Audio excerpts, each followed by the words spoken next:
You finally hit $500,000, and nobody believes you. That's the stealth wealth paradox. The more you have, the more you hide it. And the more you hide it, the more it costs you, not in dollars. In something worse. I'll tell you exactly what that is in 2 minutes. But first, let me show you how this trap starts. Millennial FIRE movement. Financial independence, retire early. We all know the script. Max the 401k, house hack, index funds, buy nothing. But here's what the spreadsheet doesn't capture. You start at 25, 30, maybe 35. You're building, you're grinding, you're wearing the same hoodie from 2016. And it feels good. It feels righteous. You're beating the system. Then your net worth crosses some invisible line. 200,000, 300, 500,000. And suddenly you're not a scrappy underdog anymore. You're something else. Something you don't have a name for. This is the identity crisis nobody mentions. You have money now, more than most people you know. But your habits, your appearance, your entire social presentation is still calibrated to zero. Let me make this concrete.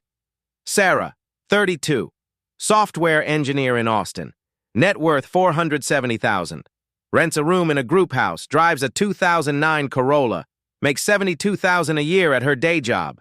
She told me she sat in a meeting last month.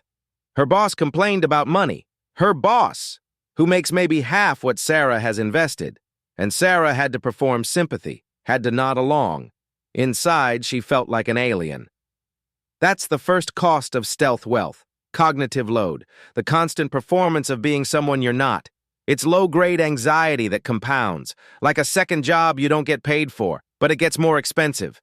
Meet Marcus, 35, net worth $620,000. He's been dating someone for 8 months. Serious.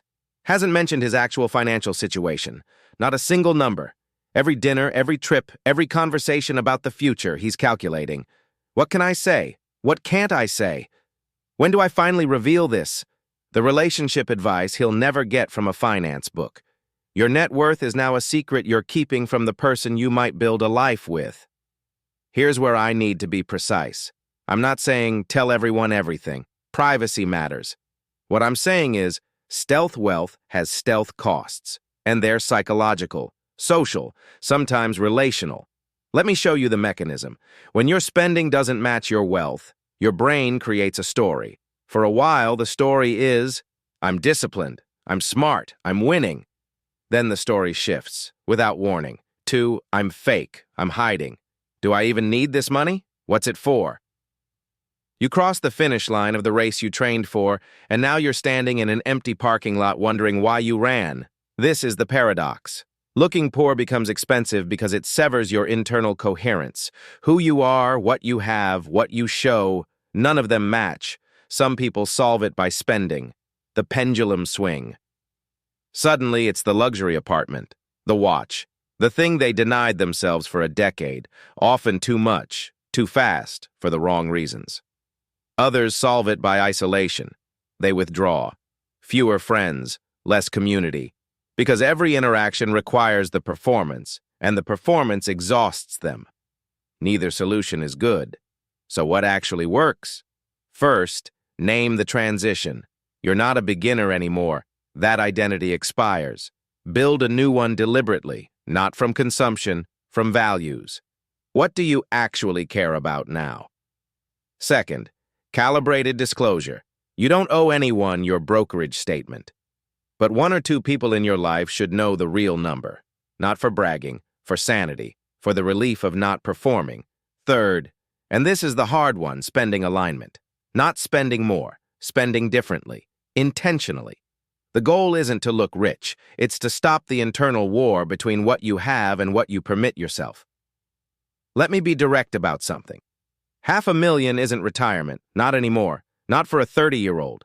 At 4%, that's $20,000 a year. You're still working, so this crisis hits when you're nowhere near done. That's why it's a crisis. The numbers say, keep going. The identity says, I already won, why am I still grinding? And the social presentation says, don't let anyone know either thing.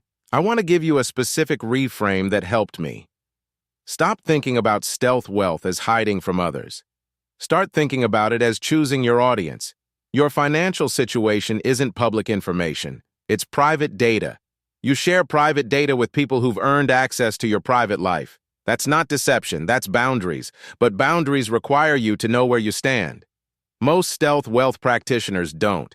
They haven't updated their self-concept since their net worth had one fewer comma. So here's the practical check. Ask yourself, if my closest friend knew my actual net worth, would I feel exposed or relieved? If it's pure exposure, you haven't integrated your success. You're just hoarding it. And hoarding is anxiety in disguise. If it's relief or would-be relief, that's your signal. You're ready for the next phase, the one where money serves your life instead of defining it by negation. The most expensive part of FIRE isn't the years of saving. It's the years not knowing what the saving was for. The identity limbo where you have resources but no permission to use them. Where you're technically free but still acting like you're trapped. Breaking that pattern doesn't require a yacht. It requires honesty, with yourself first, then with a few carefully chosen others. The paradox resolves when you stop performing poverty and start practicing purpose. Whatever that purpose is. Could be continuing to save, could be something else entirely. But it's yours. Chosen. Not inherited from a version of you that stopped existing years ago.